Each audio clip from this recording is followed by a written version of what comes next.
श्रीराम समर्थ 19 जुलै. साधनाची 4 अंगे. मी जेव्हा भजन करीत असे त्यावेळेस मी आणि देव यांच्याशिवाय मला कोणीच दिसत नसे. तसेच तुम्हाला व्हावे अशी माझी इच्छा आहे आणि तसे तुम्हाला होऊ शकेल म्हणूनच हे मी सांगतो आहे. प्रपंचात वागत असताना प्रत्येकाने अंतर्मुख होऊन आपले दोष काय आहेत हे हुडकून काढावे आणि ते घालविण्याचा प्रयत्न करावा. माझे अवगुण मला डोंगरासारखे दिसले पाहिजेत. प्रत्येकजण स्वतःच्या अवगुणांकडे दुर्लक्ष करून दुसऱ्याच्या अवगुणांकडे किंवा दोषांकडे पाहतो. त्याला स्वतःच्या डोळ्यातले मुसळ दिसत नाही, पण दुसऱ्याच्या डोळ्यातले कुसळ मुसळापेक्षा जास्त मोठे दिसते. हेच चुकते. आपण दुसऱ्याचे दोष सांगू नयेत आणि परनिंदा करू नये.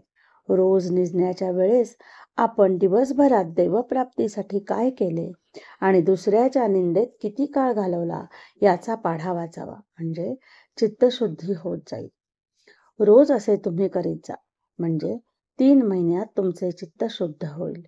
चित्त शुद्ध होण्यासाठी दुसरा उपाय म्हणजे सत्संग. सत्संग करण्यासाठी संत कुठे पाहावेत? आपण पाहू गेलो तर आपल्याला संत ओळखता येतील का? संत आपल्यासारखेच देहधारी असतात का? हल्लीच्या काळात संत पाहू गेल्यास सापडणे कठीण आहे. अशा वेळी दासबोध हाच सत्संग होईल. समर्थांनी सांगून ठेवले आहे की जो विश्वासाने हा ग्रंथ वाचेल त्याला माझा संग घडेल. आपण संतांना देहात पाहू नये, तर ते जे साधन सांगतात तेच ते होत असे समजावे. त्यांनी 4 गोष्टी करायला सांगितल्या आहेत. एक, निर्गुणत्व कळायला कठीण, म्हणून सगुण उपासना करावी, त्यानेच निर्गुण रहस्य कळेल. दुसरी गोष्ट म्हणजे नम्रता. अभिमानाने परमात्मा दुरावतो. सर्वांशी जो नम्र तो भगवंताचा प्रिय असतो. तिसरी गोष्ट अन्नदान. कलियुगात यथाशक्ती अन्नदान करीत जावे, याचे महत्व फार आहे. चौथी गोष्ट म्हणजे भगवन नामस्मरण अखंड ठेवणे. परमात्मा प्राप्तीसाठी संतांनी नाम ही अजब वस्तू दिली आहे.